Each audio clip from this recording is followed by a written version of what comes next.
Assalamualaikum warahmatullahi wabarakatuh. Halo semua teman-teman. Perkenalkan, nama aku Wulan Adilia dengan NIM 8606117889. Aku dari jurusan PGSD dari Salut Wetoba. Menjelaskan tentang bagaimana filsafat ilmu menguasai dan memperkuat aksintesi keilmiahan serta nilai-nilai dalam ilmu pendidikan. Bagaimana pendidikan yang termakna dan ternilai turut memperkembangkan filsafat ilmu. Mengapa filsafat ilmu pisau analisis antarologi, epistemologi, aksiologi dalam perbedaan persoalan-persoalan pendidikan? Contohnya, konkret penerapan filsafat ilmu dalam praktek pendidikan, misalnya dalam kebijakan, kurikulum, atau proses pembelajaran. Mahasiswa diharapkan menyampaikan gagasan secara sistematis, relatif, dan kontekstual.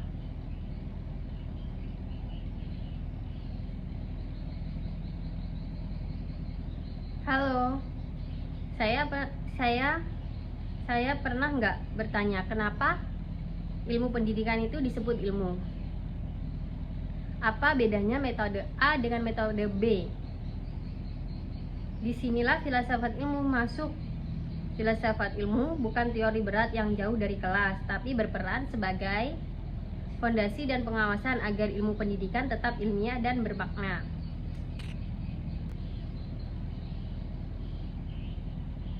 Poin 1, filsafat ilmu menguasai dan memperkuat ilmu pendidikan. Pertama, filsafat ilmu mengawasi eksistensi dan keilmuan ilmu pendidikan melalui etologi. Ia bertanya, apakah hakikat manusia yang dididik, apakah siswa objek atau objek belajar?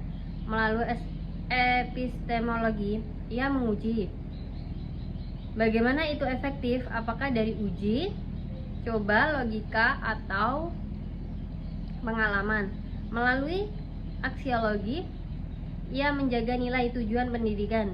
Ini untuk apa? Mencetak pekerjaan atau membentuk manusia berkarakter. Jadi, filsafat ilmu memiliki pendidikan bisa kehilangan arah dan menjadi sekedar teknik tanpa nilai.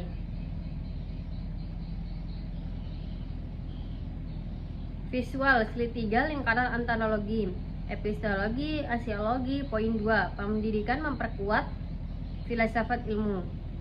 Hubungannya timbal balik. Pendidikan yang bermakna justru memberi bahan bakar bagi filsafat ilmu. Ketika guru mencoba metode baru di kelas, muncul masalah nyata.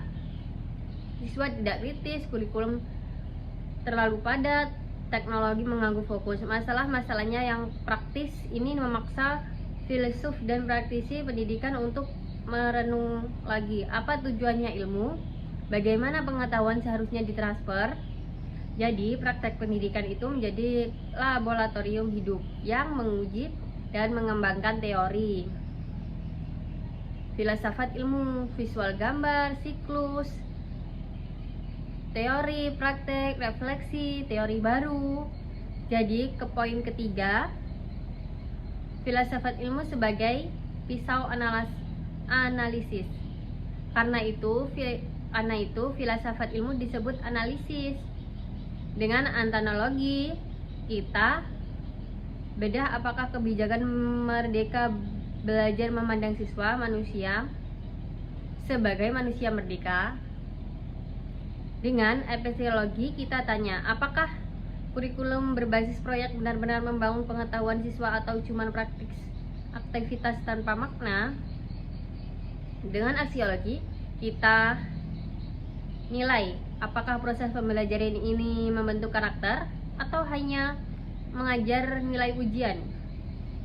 Tanpa pisau ini kita mudah terjebak ikut tren tanpa bertanya esensinya.